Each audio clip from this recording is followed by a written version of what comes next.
revue de presse signée Julien Cheïda. Bonjour Julien. Bonjour Philomé. Nous commençons votre revue de presse par ce coup de projecteur sur l'Azerbaïdjan, où se déroule cette fameuse COP29. Azerbaïdjan, pays autoritaire qui n'hésite pas à traquer ses opposants politiques en Europe, en France. Effectivement, Philomé, grande enquête publiée aujourd'hui par Libération, vous le voyez ici, sur la piste des commandos de Bakou en France, alors qu'en ce moment même, le pays tente de, disons, s'acheter une image de défenseur de l'environnement. Eh bien, le journal nous dit que la réalité du terrain est tout autre. Regardez ici ce que nous disent les pages de Libération. Même en exil, les opposants à Ilham Aliyev, le président azerbaïdjanais, ne sont pas tranquilles, ne sont pas en sécurité, écrit Dov Alphonse, le directeur de la rédaction de Libération.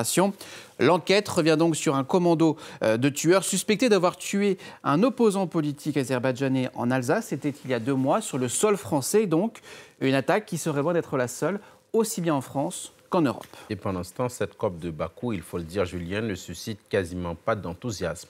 Alors déjà, à cause, nous dit le journal La Croix, à cause du profil de l'hôte de ce sommet, donc de l'Azerbaïdjan, État pétrolier, autoritaire, rappelle le journal La Croix, une aberration dénoncée ici par un collectif d'associations. En y participant, j'ouvre les guillemets, la communauté internationale trahit les valeurs de paix, de justice et d'écologie qu'elle prétend défendre. Fin de citation. Et même tonalité outre-Manche avec ici le Guardian britannique pour qui les COP ne devraient les COP ne devraient se tenir que dans les pays qui soutiennent réellement l'action climatique. D'ores et déjà, cette COP29, vous le disiez, donc, n'a plus aucun sens, d'autant qu'elle est boycottée par plusieurs pays, notamment la France, sur fond de bruit diplomatique avec l'Azerbaïdjan. Dans la presse aussi, cette question très sérieuse, Julien Cheïda, est-ce que Marine Le Pen pourrait se présenter à l'élection présidentielle française de 2027 ? Question qui agite évidemment le microcosme politique français. Regardez ici, depuis le réquisitoire du parquet, c'était mercredi soir, contre le Rassemblement national et contre Marine Le Pen. Peine de prison, mais surtout peine de 5 ans d'inéligibilité dans le cadre donc du procès des assistants parlementaires présumés fictifs du parti au Parlement européen. Regardez ici le Figaro qui parle d'un séisme qui a pris de court Marine Le Pen, prise au piège d'un compte à rebours judiciaire dans l'attente du jugement définitif qui aura lieu début 2025. Ce piège pousse Marine Le Pen à la jouer anti-système ici. C'est ce que titre ici le journal L'Opinion et même pousse le parti frontiste à renouer avec le fondamentaux populiste après ce qu'on a entendu ces dernières heures, notamment après ces nombreuses critiques émises par des cadres du Rassemblement national contre la justice. Et c'est sur ce point justement que revient le journal Le Monde sur Matin, sur cette demande d'exemplarité des élus que prônait en 2012 Marine Le Pen. À l'époque, la députée de ce qu'on appelait le Front National réclamait l'inéligibilité automatique de tout élu condamné. C'est une musique qu'on entend beaucoup moins aujourd'hui. Question de fond, question légitime posée par le journal La Croix. Est-ce que le parquet outrepasse le droit en demandant donc cette peine d'inéligibilité avec exécution provisoire, ce qui veut dire avec application immédiate, même si Marine Le Pen devait faire appel?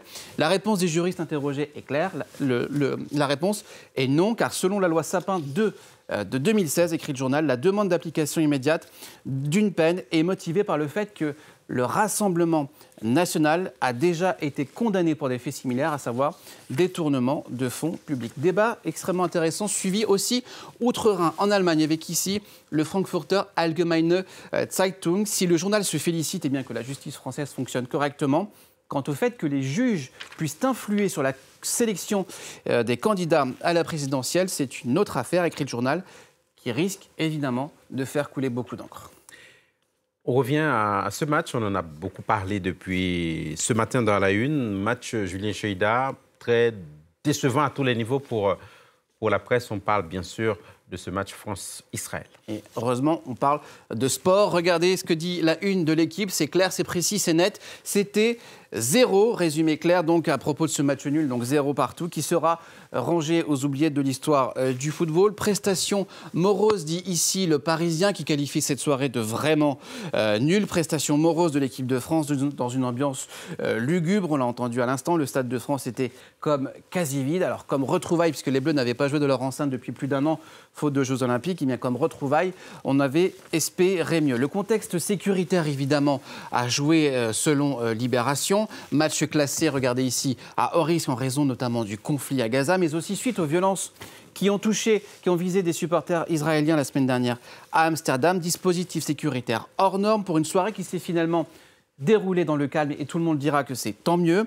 Mais c'est un match à l'image de cette soirée, morose et désertée. On en oublierait presque qu'avec ce match nul, eh bien, sur le plan sportif, il y a quand même un point positif. La France s'est qualifiée pour les quarts de finale de la Ligue des Nations. Sans gloire, certes, mais c'est quand même un bon point positif. Merci beaucoup, Julien Cheïda, pour votre revue de presse. Et pour en revenir au climat, nous vous proposons maintenant un extrait de notre magazine Reporter consacré à un gaz extrêmement nocif, mais dont on a tendance à parler très peu. On parle